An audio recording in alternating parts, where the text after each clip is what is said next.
You've knelt down to pray, but something feels wrong before you even start. Your words feel clumsy, your heart feels cold, and the silence feels like a verdict. So you peek over your shoulder, as if someone is grading you on how well you're doing this.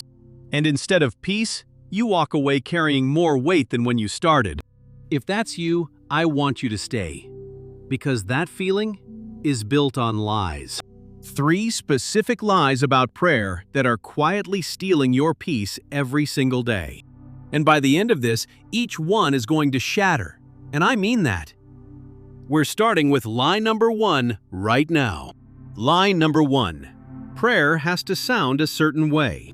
You need the right words, the right length, the right spiritual vocabulary. Otherwise, what's the point, right? This lie turns prayer into a performance. And performances make us anxious, because we're always afraid of getting it wrong. But Jesus addressed this directly, and his words are worth sitting with. In Matthew chapter 6, verses 7 and 8, he said this, "Do not heap up empty phrases as the Gentiles do, for they think that they will be heard for their many words. Do not be like them, for your Father knows what you need before you ask him." Read that again slowly. Your Father already knows what you need. The goal of prayer was never to inform God. He's not waiting for a detailed briefing. The goal is connection. Honest, real, even stumbling connection. And here's the part that should completely free you. Romans 8:26. The Spirit himself intercedes for us with groanings too deep for words. Too deep for words? That means even when you can't find the words, the Spirit is already translating. Your grammar doesn't have to be perfect. Your sentences don't have to be complete. You are allowed, fully allowed, to pray badly. Praying badly is still praying, and praying still reaches God. Lie number 1 is cracked. Let's move to lie number 2. Lie number 2.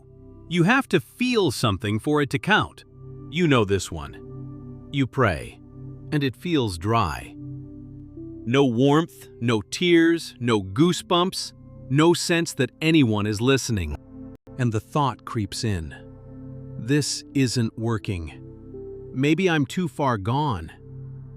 So you either force emotion, or you give up altogether. Both responses are built on the same wrong assumption. The assumption that feelings are the measurement of your faith. Pattern interrupt. Here's a question I want you to sit with for just a second. If feelings were the proof that prayer worked, what do you do with Jesus in Gethsemane? He was in agony.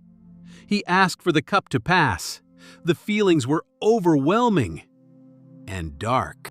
And yet, that was the most powerful prayer in human history.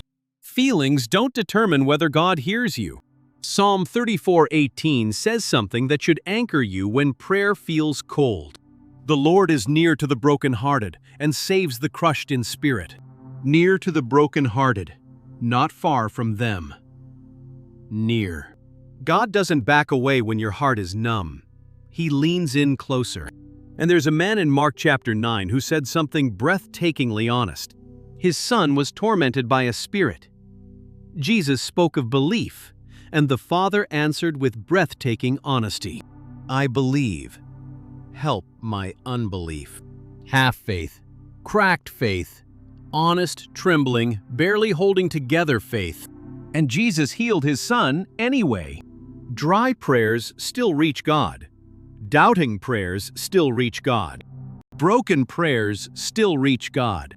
The meter of prayer is not how you feel. It's who you're talking to. And he is near. He has always been near.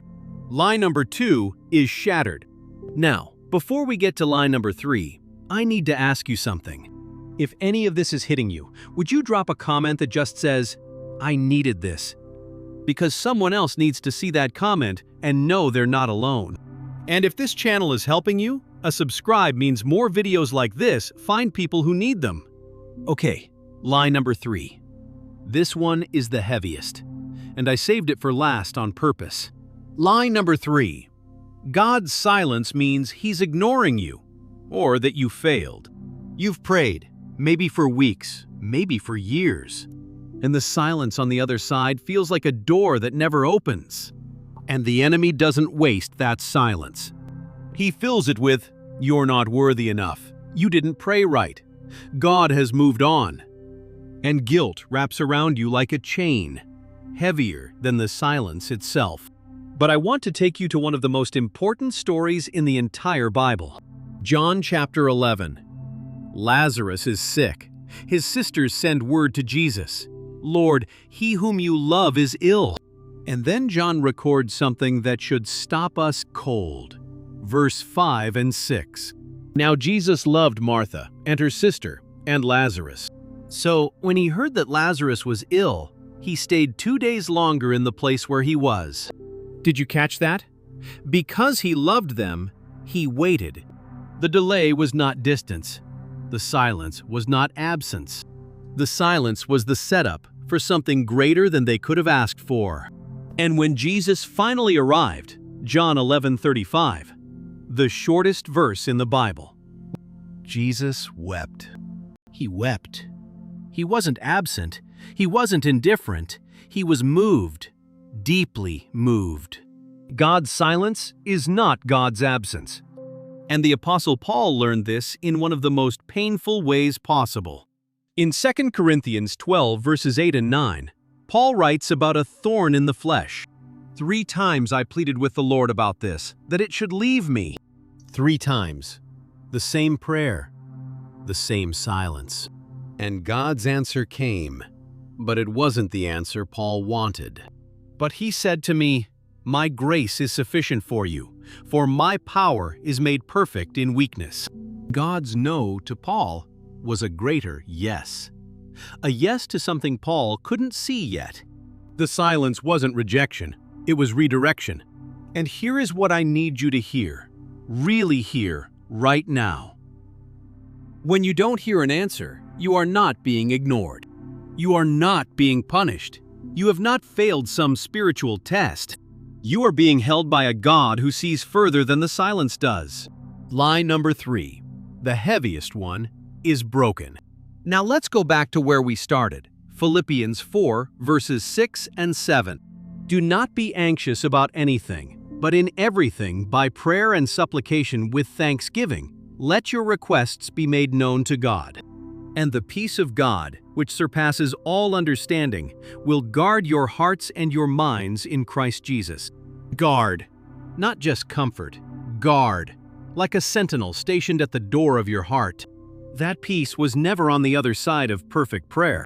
It was never on the other side of the right feelings. It was never on the other side of God finally breaking his silence. It's on the other side of honesty. Just talking to him, exactly as you are. Come clumsy, dry, confused, tired, barely holding it together. That is enough. You, exactly as you are enough to bring to God in prayer. The lies said prayer had to earn peace. The truth is, prayer is where peace finds you. If this video helped you today, drop "I needed this" in the comments. Seriously, that one comment could be the thing that keeps someone else going. And share this with one person who needs to hear that their prayers are reaching God. Because they are. They always have been. Now, here's something I want to leave you thinking about before the next video. We talked about 3 lies that make prayer feel heavy. But what about the moments when you've stopped praying entirely? Not because you're angry, but because you quietly drifted and you don't know how to come back. In the next video, we're going to talk about exactly that. How to find your way back to God. Because the door is still open. It never closed.